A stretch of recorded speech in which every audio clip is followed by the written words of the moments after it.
एक दिन मैं और मेरा दोस्त उसके घर की बालकनी पर बैठे हुए थे। हमने नीचे देखा कुछ बच्चे क्रिकेट खेल रहे थे। उन बच्चों को देख के उसने कहा कि यार इन बच्चों की लाइफ कितनी मस्त है ना, इनकी लाइफ में ना कोई प्रॉब्लम है और ना कोई टेंशन। थोड़ी देर तक मैं उसको सुनता रहा और फिर मुझसे रहा नहीं गया। मैंने उससे कहा यार क्यों ना इन्हीं बच्चों से पूछ लिया जाए कि इनकी लाइफ कितनी अच्छी चल रही है। दोस्तों, हम हमेशा किसी दूसरे के स्थान पर अपने आप को रखकर बहुत अच्छा महसूस करते हैं, है ना। जैसे काश कि मैं भी उसकी तरह डॉक्टर होता तो कितना अच्छा होता। ड्राइवर, नौकर, चाकर, आय हाय लाइफ क्या मस्त होती है ना। लेकिन अगर मैं आपसे कहूँ कि उसके लिए आपको सबसे पहले नीट का एग्ज़ाम क्वालिफाई करना होगा, एक सरकारी सीट निकालनी होगी, उसके बाद 4.5 साल का MBBS और फिर 1 साल की मैंडेटरी इंटर्नशिप, फिर जाकर आप कहीं डॉक्टर बन सकते हो, तो आप तुरंत कहते नहीं नहीं मुझे नहीं बनना डॉक्टर, है ना। दोस्तों, दूर से देखने पर आप सूरज की चमक तो देख सकते हो, लेकिन पास जाकर पता चलता है कि उस चमक के पीछे कितनी आग है। उसी तरह से सामने वाले का हंसता या खुश चेहरा देखकर हम अपने आप को उसकी जगह रखना तो चाहते हैं, लेकिन जब हमें उस हंसी के पीछे की तकलीफ दिखाई देती है तो हम अपने आप को फौरन पीछे खींच लेना चाहते हैं, है ना। जैसे आजकल सरकारी नौकरी तो सब करना चाहते हैं, लेकिन उस सरकारी नौकरी के लिए पेपर कोई क्वालिफाई नहीं करना चाहता। दोस्तों, ध्यान से देखिए इस चेहरे को। गाड़ी, नौकर, चाकर सब कुछ तो था सुशांत के पास। क्या इस चेहरे को देखकर लगता है कि ये सुसाइड करेगा, वो भी 34 साल की उम्र में। इस उम्र में तो इंसान समझदार हो जाता है। दोस्तों, मैं शर्त लगा के कह सकता हूँ कि सुसाइड करने से पहले सुशांत अपनी लाइफ से इतना परेशान हो चुके होंगे कि उन्हें गांव के एक आम आदमी की लाइफ अपनी लाइफ से अच्छी लग रही होगी। वो इसलिए नहीं कि उनकी लाइफ में समस्याएं ज़्यादा थी, बल्कि इसलिए क्योंकि हर इंसान को अपनी समस्याएं दूसरों की समस्याओं से बड़ी लगती है। दोस्तों, हम अपनी समस्याओं से, अपनी तकलीफों से इतना परेशान होते हैं कि हर दूसरे इंसान की लाइफ हमें अपनी लाइफ से अच्छी लगती है। ऐसा ही कुछ तो मेरे दोस्त के साथ भी हो रहा है, इसीलिए तो उसे बच्चों की लाइफ अपनी लाइफ से अच्छी लग रही है।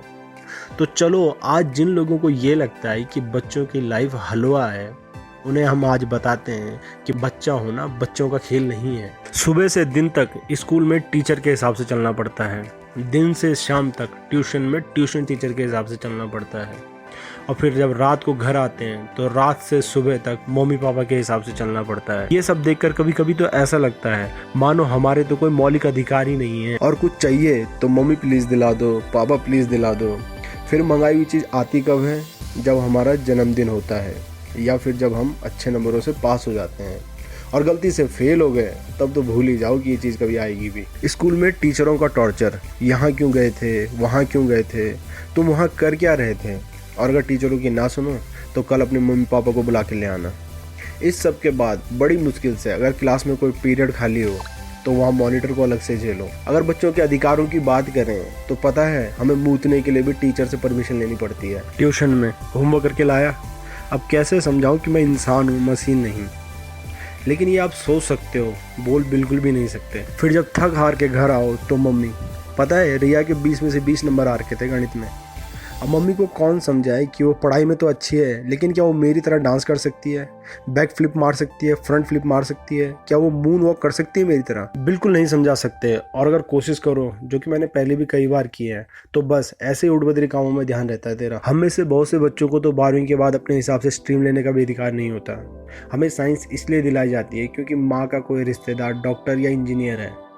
हमें कॉमर्स इसलिए दिलाई जाती है क्योंकि पापा के दोस्त का बेटा CA है। और अगर गलती से नहीं ये बोल दो कि मुझे हिस्ट्री में इंटरेस्ट है इसलिए मुझे आर्ट्स लेना है, तो पता ये क्या कहेंगे? तो ये कहेंगे कि हमारे गांव का जो रामलाल है ना, उसके बेटे के पास भी आर्ट्स थी, आज होटल में बर्तन धो रहा है। और अगर कभी मम्मी को किसी बात पर गुस्सा आ जाए तो उसके बाद जो पिटाई होती है, जिसके लिए ना कोई अपील होती है, ना कोई दलील होती है, और ना ही कोई वकील होता है। पता है कई बार पढ़ते पढ़ते चीज़ें समझ नहीं आती, और फिर अगर 10 मिनट के लिए मोबाइल में माइंड फ्रेश करो तो मम्मी पढ़ ले, जब देखो फ़ोन पे लगा रहता है या फ़ोन पे लगी रहती है। पढ़ ले तो मम्मी ऐसे बोलती है जैसे कोई बाल्टी है और इसमें धीरे धीरे पानी भरेंगे और ये फुल हो जाएगा। फिर दिमाग में आता है कि 24 घंटे तो आप फ़ोन पर लगी रहती हो, पर आप ये बोल नहीं सकते क्योंकि अगर इस समय मम्मी ने मारना शुरू किया तो तब तक मारेगी जब तक थक ना जाए, क्योंकि बचाने के लिए दिन में पापा भी तो घर पर नहीं रहते। ये तो बस ट्रेलर था, बहुत सी चीज़ें तो अभी बताई ही नहीं है। क्या ये सब जानने के बाद भी आपको लगता है कि बच्चा होना बच्चों का खेल है? क्या आपको अभी भी लगता है कि बच्चों की लाइफ में कोई प्रॉब्लम नहीं होती?